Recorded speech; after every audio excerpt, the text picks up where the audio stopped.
And then one fun thing that we like to do is take a picture of the whole group before we get started. So let me go ahead and put everyone into gallery view. If you can, for just this picture, turn on your camera and I'll go ahead and take a little screenshot of our crew and we'll have a fun kind of little artifact from today. So go ahead and turn your camera on. You're welcome to turn it off afterwards.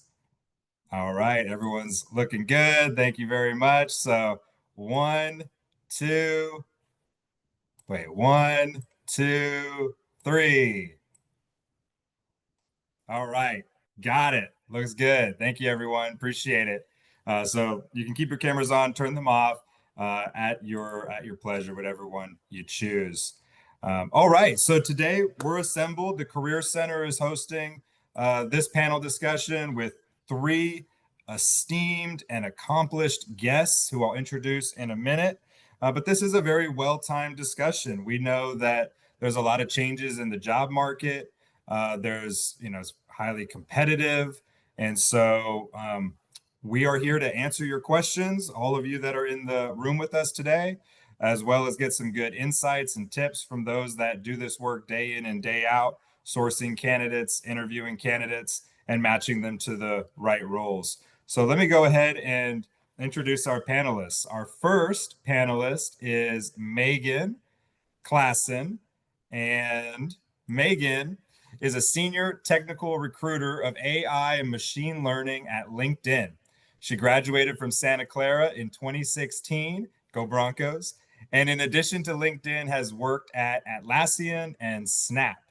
In her current role, she sources and interviews candidates, advises hiring managers on market trends and talent insights, and closes top technical talent in the industry.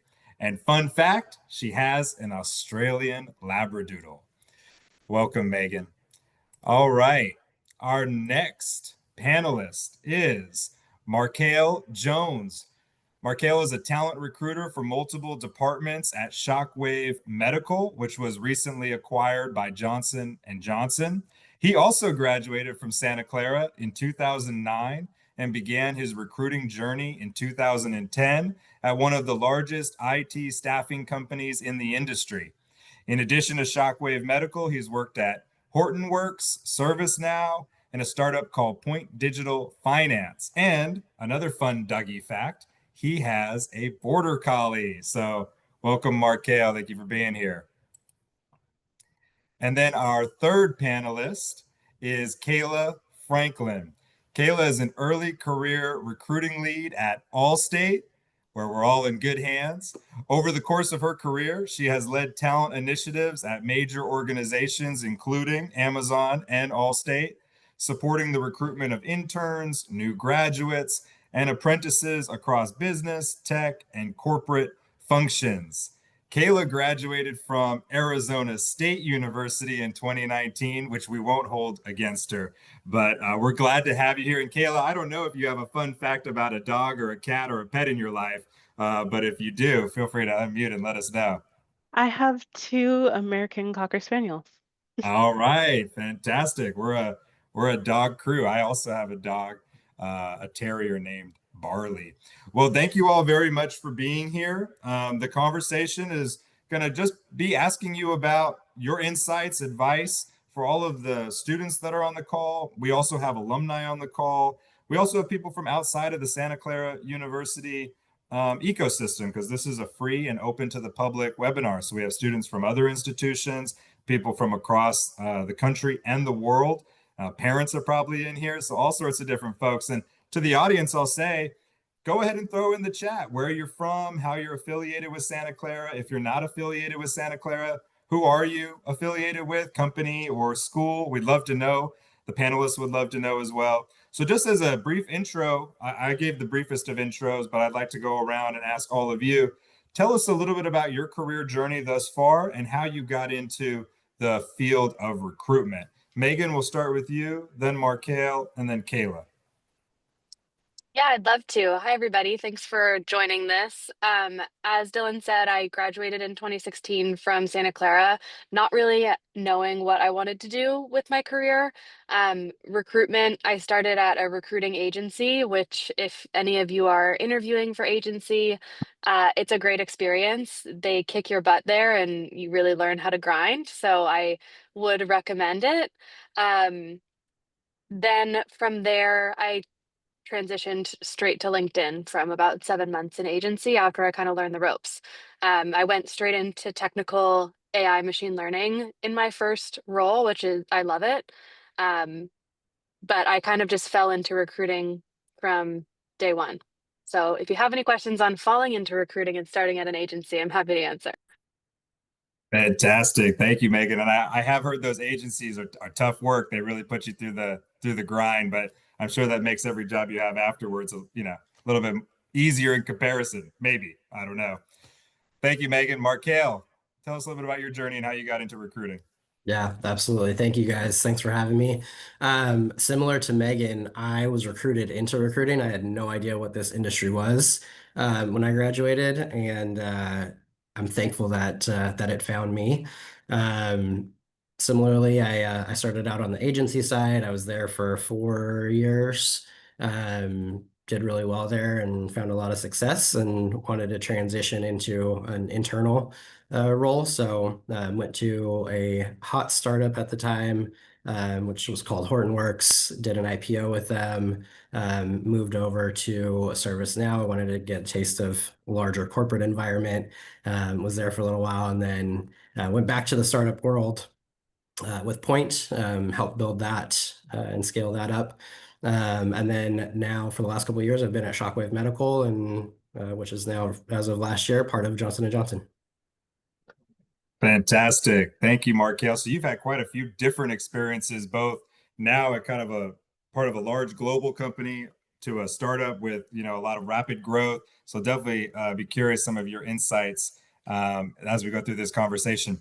Kayla, you're next. How did you get into recruiting and how'd you get into Allstate specifically? Yeah, absolutely. So I started actually kind of like Marcel and Megan. I had no clue what I wanted to do. And I was already working as an area manager at Amazon, and they said there's this wonderful opportunity to become a university recruiter with them. Took the chance and started university recruiting with them, and quickly then transitioned to a technical recruiter alongside at Amazon. And then Allstate came knocking and asked if I would take on the opportunity to help support leading our campus recruiting team. And I said, absolutely. And that's kind of where I stuck. Fantastic, fantastic. Well, thank you all for sharing a little bit of your journey.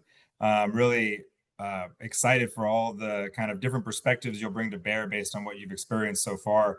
And why don't we go, kind of in the reverse order? Kayla, we'll start with you, and then Markale and Megan. But feel free to, jump in also as ideas come to you. What do you think are some of the biggest misconceptions about recruiting, or what do you think are some of the things about recruiting or being a recruiter that you wished applicants knew? We have 90 plus people on the call. What's something that you want them to know about what it is to be a recruiter, or maybe a misconception that many people have about being a recruiter that you can kind of clarify now? Kayla, what are some of your thoughts? Yeah, I wish applicants knew how much we really wanted them to succeed as a recruitment team. We are rooting for you to get the job. Trust us from the get-go that we are here to support you throughout the entire journey of your recruitment process, whether that's through interview, screening, and we want to see you succeed in this job market, as we understand it can be difficult. And yeah, I'll pass it on to Marcel. It's great. Yeah, I 100% echo that. We're cheering for you guys more than you're cheering for yourself sometimes. So we're in your corner. We want to see you successful. I would say in addition to that, one thing that I think you can kind of learn to leverage is if you get a recruiter in your corner, that can be really advantageous to you through your career. And it could be somebody on the agency side, it could be somebody that's internal at a larger organization or a startup, but recruiters will oftentimes change jobs, and they know who some of the good talent is through some of the stops that they've made, and that can also lead to your next job. So form good relationships with them, and that'll be advantageous to you in the long run. I really like that advice. It's so important, I think, in networking in general. Keep your relationships warm, keep the doors open, even if you might not get the job at one place. Respond with grace and an open and an invitation to connect at a later date, because you never know where someone will reemerge in your career path later down the line. That's such a good point. Megan, what about you? I would probably echo the same. We are in your corner, and it helps our metrics, honestly, when you go through the process and you succeed. So anything we can do to help you, we will. If I think there is some hesitancy to ask recruiters more questions about the interview process and how they can succeed, but I would encourage all of you to ask for tips on not only the hard skills that you need for the role, but what are some of the soft skills the hiring manager or the hiring team want to see. We're more than happy to share it with you because we want you to come as prepared as possible because it will help us in the long run. Megan, I think that's such a great point. And you mentioned metrics. I think that's always something that's a little opaque for people. Maybe you could just share how does a recruiter measure their success? Like, what are some of your goals? So, you have to get a certain number of applicants, you have to get a certain number of interviews. Maybe it would be illuminating for those on the line to know kind of how you're measured on your performance. Yeah, for speaking for the engineering group, we just want to hire fast and we want to hire the best people. So we're finding that balance of finding exceptional and strong talent for the role, but also filling it quickly so that that seat doesn't stay open forever because there's work to do. Um, so my metrics are kind of a mix of how quickly I can get a role filled, but also how successful that person will be. Got it. Thank you. All right. So in addition to the job related skills that you want the candidate to have, kind of the technical skills or hard skills, what are some of the other qualities you're looking for in candidates when you're engaging with them? Those soft skills, like you mentioned, Megan, having candidates ask what soft skills would be appreciated by the hiring team. What are you looking for in a student? Markel, what comes to mind for you? Yeah, I think it's one area that Santa Clara does actually a really good job, or either with who they're bringing into campus, or kind of who they become when they leave campus. But being able to, especially from an engineering standpoint, if you're able to have a conversation, and not necessarily be super charismatic, but be able to have good soft skills and be able to hold a normal conversation with folks. I think that goes a long ways.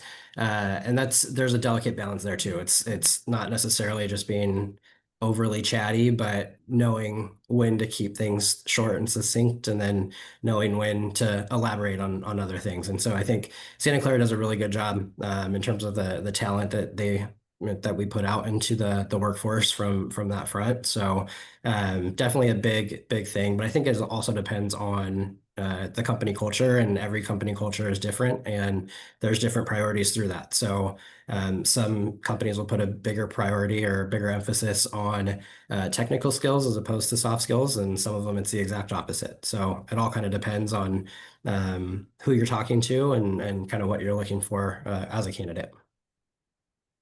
Thank you. Appreciate that. Yeah. So being able to hold a conversation, ask some good questions, those are some of the basics. And I appreciate the shout out of Santa Clara and the types of candidates we produce. Kayla, what about you? What are some of the soft skills or qualities you're looking for in a candidate as you're engaging with them in the process?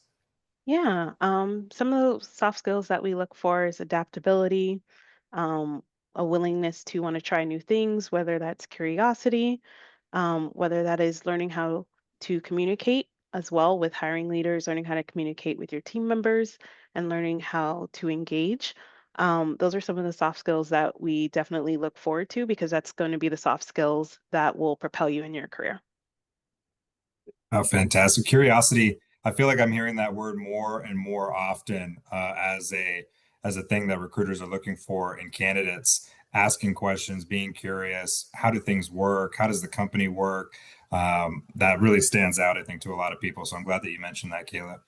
Megan, what about you? Turn it over to you. What are some of the qualities you're looking for? I think one of the qualities is being able to reflect on, and I don't hire early in career, so it's a little bit different in my conversations, but being able to reflect on times when things haven't gone your way in the past, or maybe you experienced a roadblock. How did you work that out for yourself, or how did you overcome a failure? I think a lot of the interviews that are tricky are the tell me about a time when questions, because it's hard to foresee what questions are going to come your way and have examples at the ready.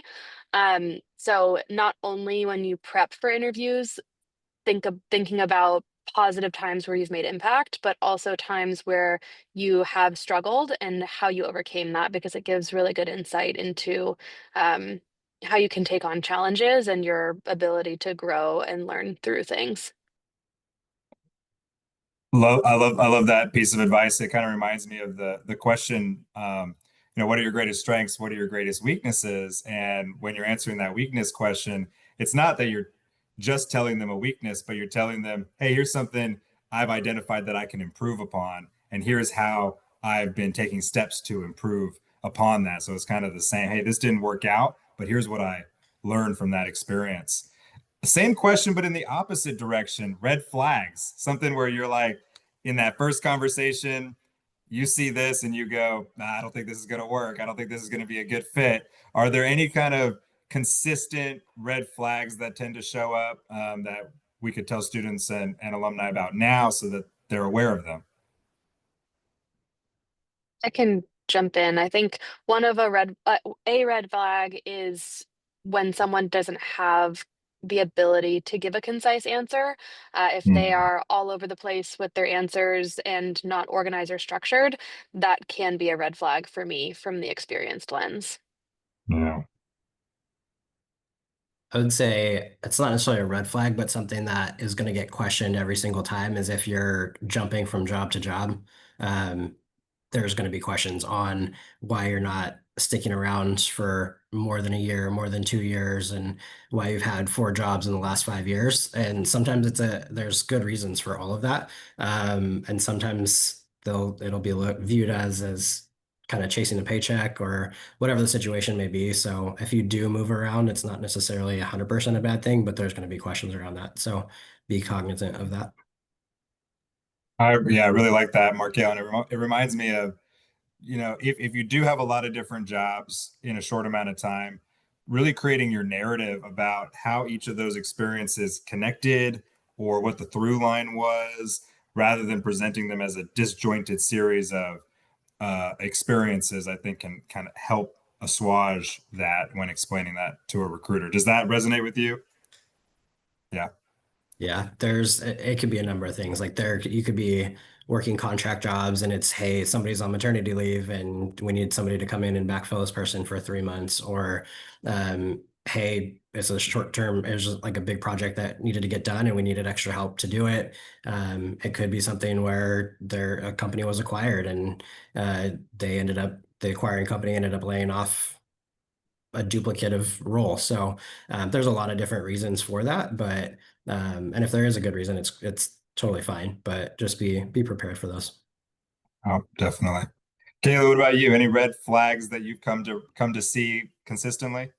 Yeah, the biggest red flag that we have currently experienced is not being prepared for the conversations at hand. So whether that is chatting with a recruiter, chatting with a hiring manager, preparing yourself, making sure that you are not selling yourself short, but also making sure that you've done your research on the companies that you're going for, the role that you're going for, making sure that you are aligned with what the job descriptions and the skills are asking for. I really like that, and I'm curious. Sometimes I get a question from students that is like, hey, is it okay to show up with a notepad? Is it okay to show up with the job description printed out? Is it okay to show up with things about the company printed out?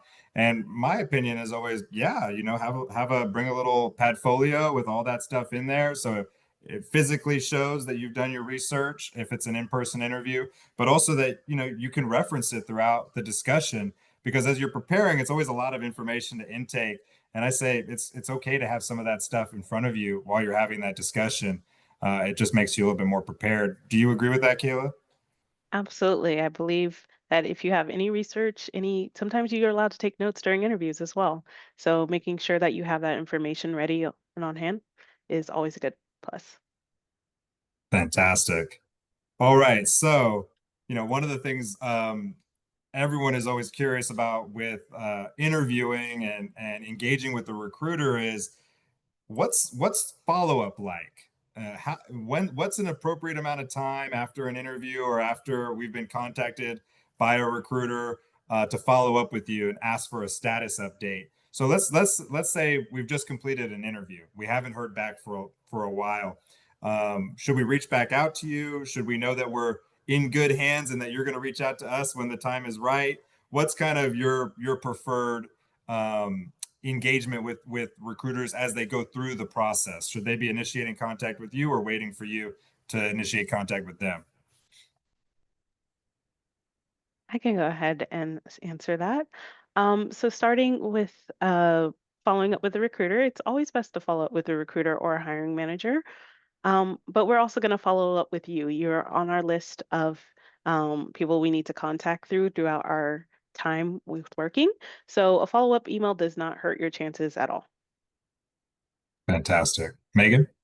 I agree. I would encourage a follow-up, not a lot of follow-ups. I think if you interviewed maybe if you interviewed on a Monday, follow up on Friday if you haven't heard back. I think a good recruiter can get back to you within a week's time frame.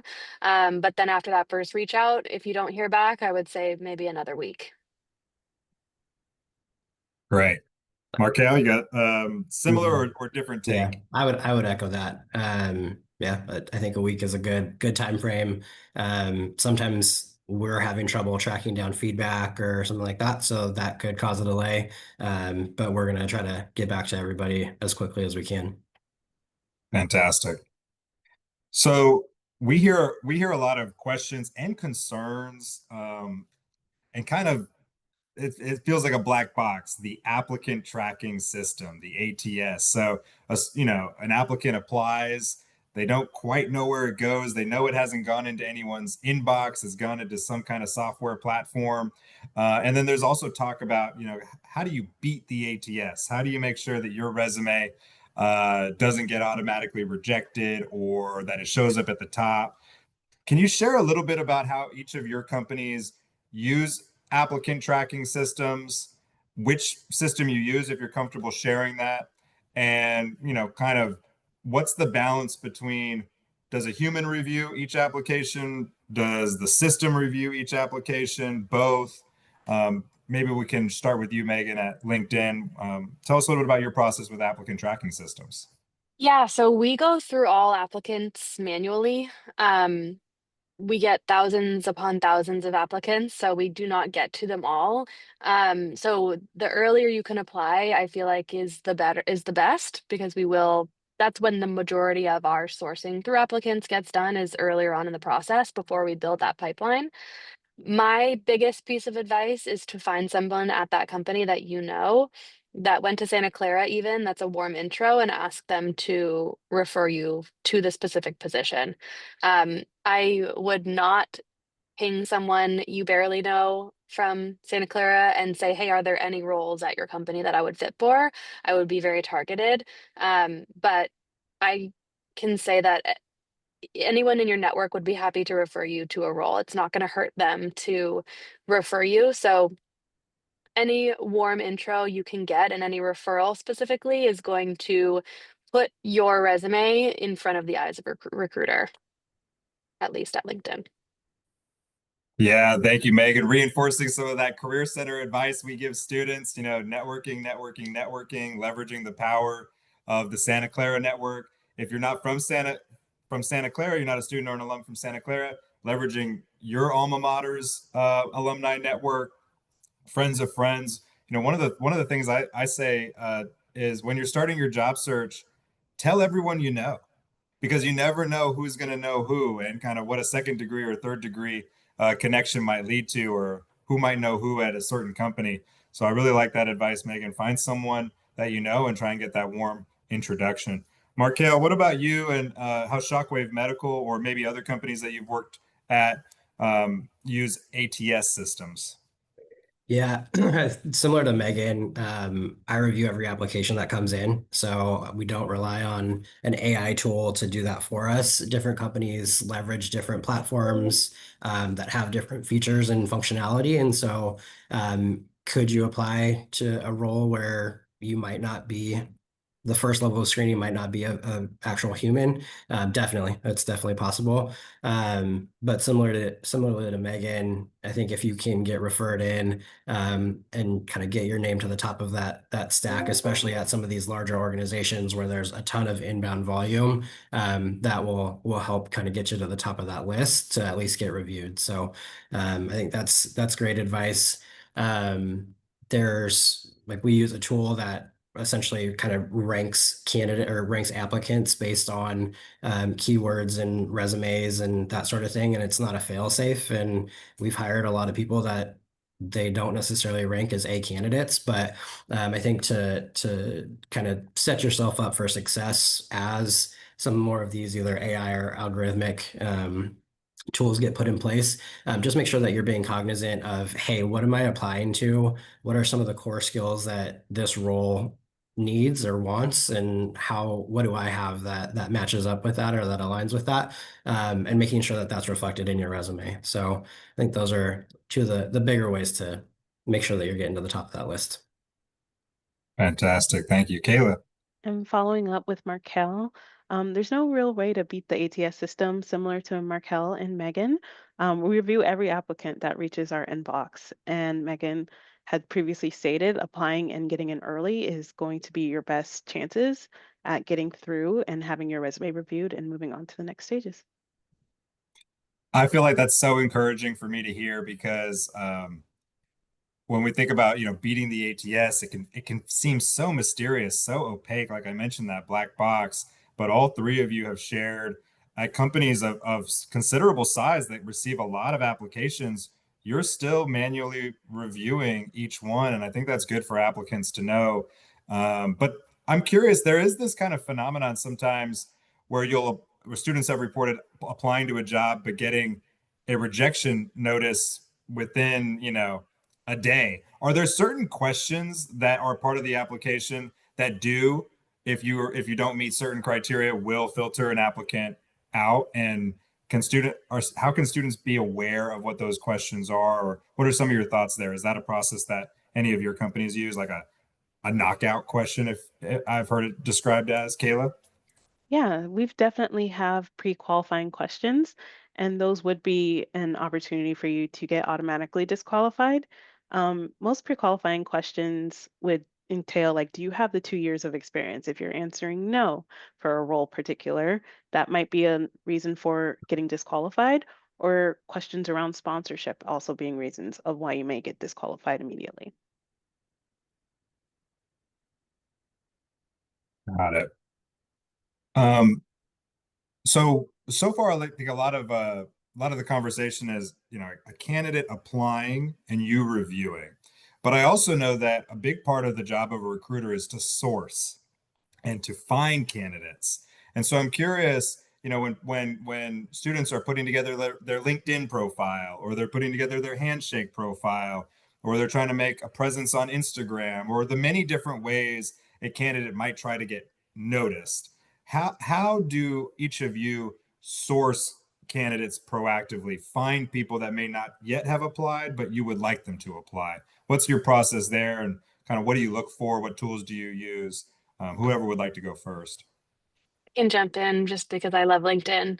LinkedIn is the best. We have rock your profile sessions where we go to high schools and teach people at high school level how to boost their profile and like get it up to speed. I know there's not a lot of work experience necessarily that happens early on in your education career, but the more robust you have a profile set up, if you have all of those details of clubs you belong to, of sororities or fraternities, of positions you've held in those, any place where you can show your leadership experience or transferable skills to the industry. If you do have internship experience, making sure your responsibilities section is filled out so that the right keywords are popping up for recruiters. My searches that I do are purely focused on the right keywords. For AI machine learning, it's obviously very specific, but it can be, you know, if you're in a communications role, just making sure that all of those keywords will populate for recruiter searching, and you will come up. Got it. Yeah, it would be malpractice if the LinkedIn recruiter didn't promote LinkedIn as a primary tool. We love, as you could imagine, we in the Career Center absolutely love LinkedIn and definitely encourage students to use it. Kayla, what about you? If you do, how do you go about sourcing candidates? Yeah, so Megan, I'm going to apologize in advance. My favorite tool to use is Handshake. Ah, I absolutely adore the way I can campaign on Handshake to students. I can reach a greater volume than maybe I could on LinkedIn, but I do still utilize LinkedIn as my secondary tool. And like Megan said, updating your skills, updating um, your whether your work experience, your student organizations, that's going to be the best way to point out to be seen. well, and as you can imagine, we also love Handshake here at the Career Center as well. We use Handshake too. And one of the things that both of you are making me think is sometimes I tell students when you get a message inbound on LinkedIn or Handshake, even if it doesn't seem like it's totally relevant to you, it's not necessarily spam because recruiters on the other side have done some certain filters and you were in that filter. And so I tell students, it might not be immediately obvious to you why you got one message or another, but you got the message because you match some criteria that the recruiter is looking for. So pay attention to any messages that you get and, continue to teach the algorithm what types of content and messages you want, because then recruiters will be able to send you things that'll be more relevant to you. And I think both LinkedIn and Handshake have some of that functionality. Megan, I saw you go unmuted. Yeah, What do you want to say I there? think that's a good point. People get bombarded with recruiter messages or some people do, and if it seems like an auto-generated message, I would still encourage you to reply because again, it's a connection at a company. So if you're interested in the company at all, even if you think like, oh, this person just reached out but they don't even know anything about my background, there's no harm in responding at that point. Yeah. Markel, what about you for sourcing candidates? Yeah, I'm also a LinkedIn guy. It's a big go-to, but I think there's been a couple of times where we haven't necessarily had as much tools or resources and have had to get more creative, and that's kind of from the startup world, where we're doing whether it's like Google X-ray searches, and we're looking at how we can backdoor different databases and stuff like that, where we can find candidates, whether for engineering like Stack Overflow, that sort of thing. So there's a number of different ways. I think LinkedIn is still the go-to. I will say, we told this to our interns in our intern resume workshop that we did a couple of weeks ago, but if you want a good example of what not to do in your LinkedIn profile, go to my page. I have nothing on there and do the exact opposite of that. So that's my I advice. love it. So your LinkedIn is intentionally wrong for interns. I just haven't, yeah, I just haven't populated that, and I think it's a great example now. And I've had a great career, so I haven't put a ton of emphasis into updating that, but yeah, do the exact opposite of what I've done with my page. I love that. That's great. Quick question, because I think this is kind of a perennial topic that comes up, and I know you all have strong different opinions on this. Cover letters and resume length. What are your, just kind of in brief, does a cover letter matter? If you're given the opportunity to provide one, should you? What should be in there? And then for resumes, is it a faux pas to have a resume longer than a page? Is it to your advantage to have just a one-page resume? Should you have a longer one if you have more experience? What are some of your basic thoughts there? And Markel, will go to you, and then Sure. Kayla and Megan. Yeah, I would say for if you're first coming out of school and you've got a couple of internships and some project experience, it should not be more than one page. As your career progresses and you've worked at a number of different companies, it's totally fine to go beyond one page. So, and I would kind of expect that to be the case.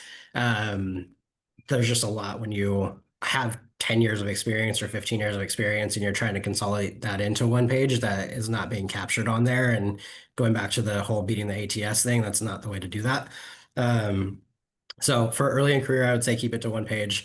For cover letter specifically, I will skim them. I do look at them. Generally, there's not a lot of content in there that we care about. It's like an intro letter, and so I think a well-written cover letter doesn't hurt you.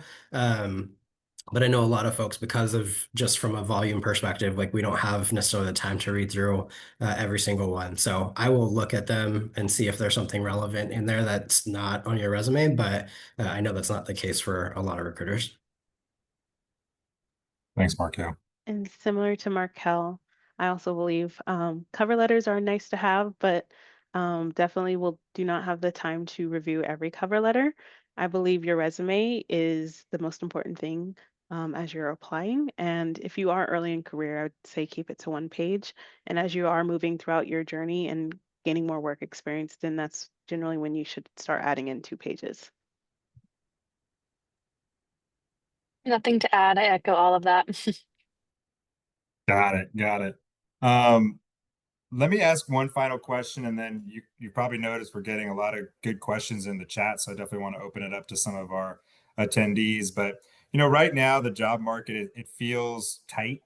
It feels a little intimidating. There's conversation around, at least at the early talent and internship level, AI kind of knocking out some of those early talent internship opportunities. Maybe students are feeling a little anxious, maybe they're feeling a little concerned. What are some of your pieces of advice? Maybe you've been through these ups and down cycles before as a recruiter, but maybe also as a job seeker yourself. What are some words of encouragement, some advice for those on the call that might be looking at the job market and saying it looks a little tight? What should I do? What are your thoughts there, Megan? I would say stay optimistic, use your network. Don't be embarrassed to make a connection or reach out to someone or go network somewhere. I think times have never been like this in terms of just the world of AI, but everyone has been in your shoes at one point where they have been jobless. And it's a scary endeavor anyway. So people will have empathy and will want to help. So stay positive out there. Yeah, I completely agree. I graduated in 2009, so that was right in the middle of the 08, 09 recession, and job hunting was difficult and not fun. So I know how that can feel firsthand. And to Megan's point, stay optimistic. You got to put yourself out there. Don't be afraid to get creative in some situations, but put yourself out there. It's a numbers game. Stay positive. Don't take things personal and don't get down on yourself. And the right opportunity will come there for you. Echo what Markel and Megan said, so it was beautifully said. Fantastic. Yeah, use your network, avail yourself of your resources. I love that. The Career Center's here. If you're a Santa Clara student or an alum, so definitely come visit us. All right, let's jump over to some of our attendees and see some of the questions that they've asked. And I actually, as I call out your name, that you put a question in the chat, feel free to turn your camera on and unmute yourself so that you can ask the question directly. So Sasha Darknell Brown, you had a question in the chat. Would you like to turn your camera on and unmute yourself and go ahead and ask? Sasha? Oh yeah, hi. So I was wondering, like, when you get rejected from a company, is it all right if you email them to ask them like what they were looking for more specifically, or ask like what you can improve on your interview process? It could go to anyone. I think it's totally fine to ask. I think there has been a shift over the last probably 5 to 8 years to not provide as specific a feedback, and that's essentially to help protect the company against potential lawsuits. And so I think there are still cases where you will get some specific feedback, and I don't think it hurts to ask, but the answer you may not always get a lot of details for that. So. Well said. Great question. Great question. Yeah, it doesn't hurt to ask. One thing that, I've advised students to do, and advice that I've given myself and taken myself, is when you get rejected, sending a nice note, maybe asking for some feedback, but also saying, I'm still interested. And if there are opportunities that arise in the future, please keep me in mind. I think it's always important to respond to the rejection email with a note indicating you're still interested and would love to be considered for future opportunities. And I've actually seen that work where some months or weeks down the line, that door does reopen because a nice note was sent. Jasper Tan, you had a question in the chat. Feel free to unmute and turn your video on and go ahead and ask your question. Awesome. Hi, everyone. Thanks for the meeting today. Just had a quick question for you guys. So generally looking at job postings, I see that there's a long list of requirements, some of which I may or may not meet. But I was wondering from the recruiter's standpoint, how would you feel seeing a resume or an individual who may not have all the qualifications that are on the job posting, but is still, wanting to apply to this job? And in addition, is there anything that the applicant can do to kind of stand out if they don't meet everything? I can jump in here. I think from the basic qualifications, usually you'll have like responsibilities, basic qualifications, and preferred or nice to haves. I think from a basic qualification, you should be applying to roles where you meet most of the basic qualifications, but it doesn't hurt you to apply to a role where you don't meet all of them. It kind of depends on the manager that's hiring for the role, at least in my experience. Some managers are more flexible and some are very rigid about the basic qualifications, and if you don't meet that, you won't move forward.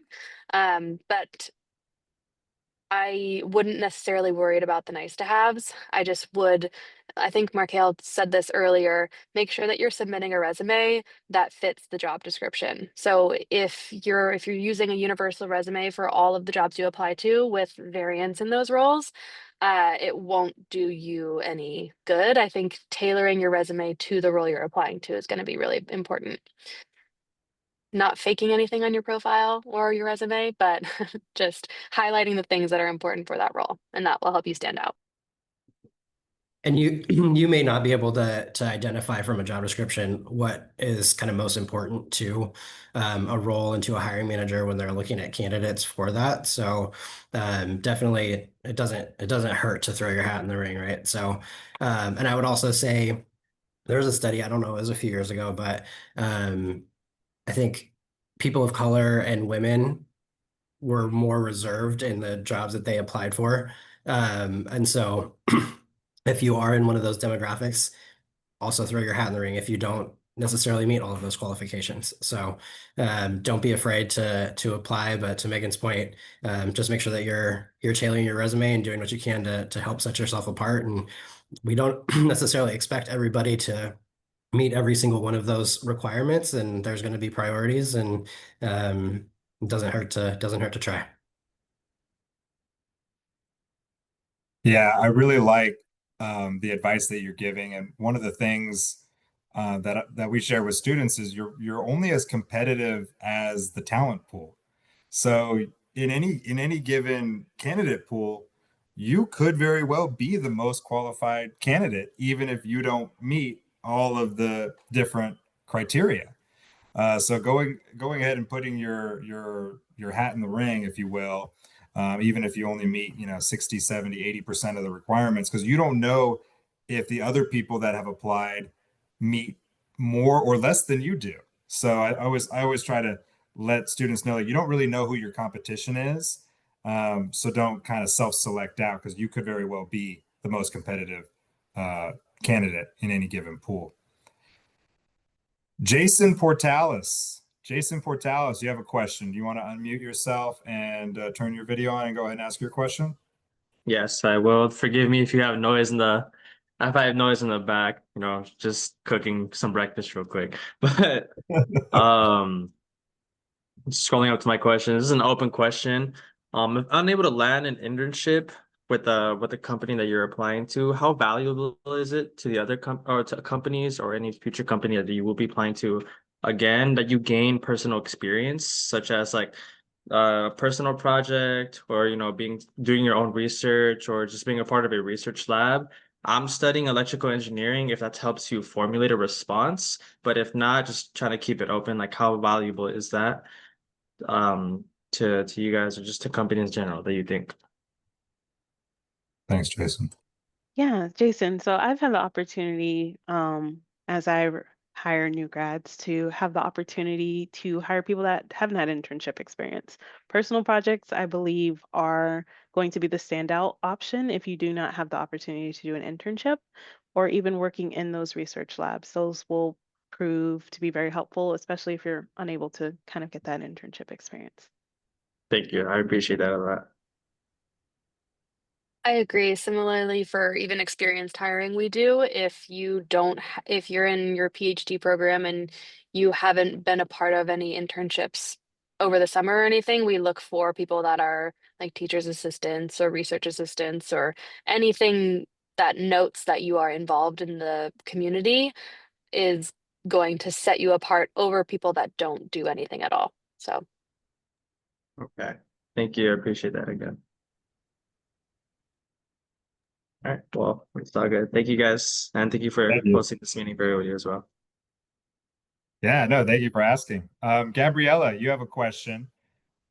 Gabriella Ramon. Yes. Hi, Dylan. Thank you for putting this together. I'm from the Career and Internship Center here at UW. So I'm a career coach mulling in, trying to learn some from the recruiters. Thank you all Love for it. all your Love insight.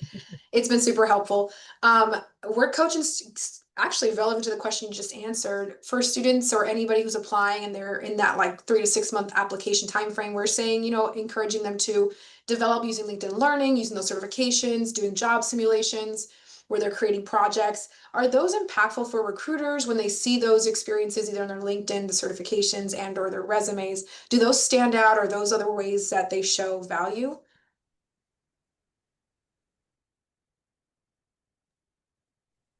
Kayla, I feel like since your early career, this would be a good one for you. Yeah, so I have had the opportunity to see LinkedIn certifications, especially if I'm, for example, recruiting an AI engineer, and I see that they have gone through some LinkedIn courses and maybe they don't have those internship experiences. I do think hosting that on your resume is going to be best to have on your resume. Maybe not so much your LinkedIn profile, because I may forget it after reviewing your LinkedIn profile, but having those certifications and having those experiences and those job applications on your resume is going to always be beneficial. And as a LinkedIn gal, I would say put it on your LinkedIn, celebrate it on your LinkedIn, post it. Um, I look at resumes, but I look more deeply at LinkedIn profiles. Fantastic. Thank you guys. Appreciate it.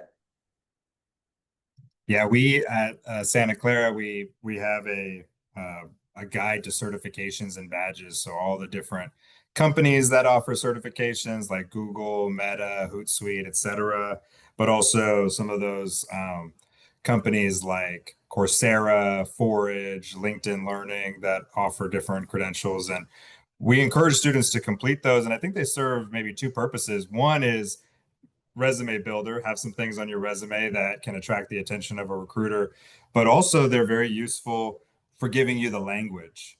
and the terminology of that field or that area of expertise, so that you can bring that to your interview or put those words onto your resume. So I always encourage students, think about it both ways, not just stacking up things to build your resume, but also you're really trying to learn so that you can be more fluent and versed when you're talking about any of these given topics. Okay, here's a question that always comes up, and we're coming up to our final minute, so we'll try to get, maybe 2 more questions in. Isabel's got a common question. Isabel Solorzano. Yeah, hi. I was wondering how I should answer the what is your desired salary question. I know that women especially tend to kind of undervalue themselves. So I don't have a ton of experience, but I have a decent amount of experience, and I never know if I should go for like the middle, like the lower, or the, where really to go. So would appreciate Hmm.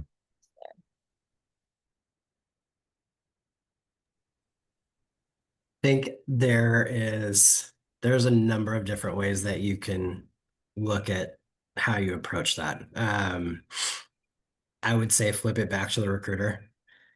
Recruiting 101 back in the day before we had to post salary ranges and that sort of thing was we never threw out the first number. It's like standard negotiating tactics.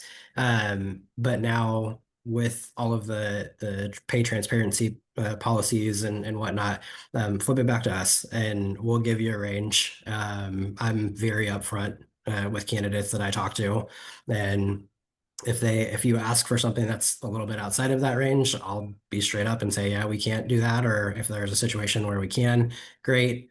But I think you should put yourself in a position where you are comfortable and what meets your financial needs. That is also reasonable from a company standpoint as well. And if you're interviewing or applying to a job where it's a 5 years of experience and you've got either 4 to 6, somewhere in that mark, it's fine to be at the higher end of that salary. If you're coming in at like a 2 years of experience and applying for something that's kind of a stretch and would be a good stepping stone in your career, you probably don't want to say that you're at the top end of that salary. So I think use a little bit of intuition in terms of where you think that you'll fit in. But yeah, flip it back to us and let us give you that range, and hopefully we'll be able to give you a little bit more insight, because a lot of the ranges now are very, very broad. And we can give you a little bit more insight of, hey, this is where most of the people are out on our team.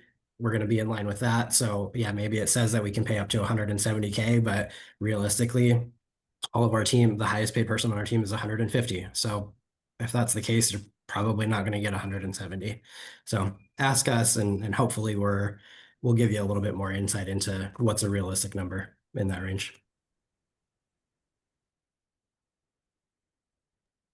Awesome. Yeah, I would second that. Like, flip it back to the recruiter, as in, what is the typical range for this specific role?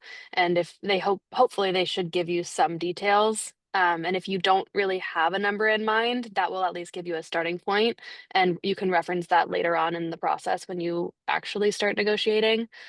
Um, yeah, I agree, Marquette.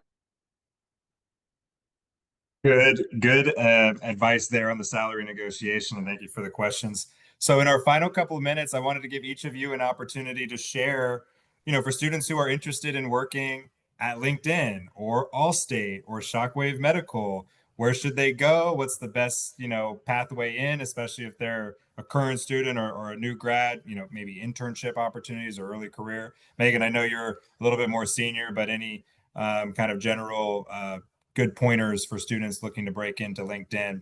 Why don't we start with you? Sorry, I was on mute. Yes, I would say use your network, get a referral. Because I recruit here, I know that the referrals, they will pass them by the recruiter.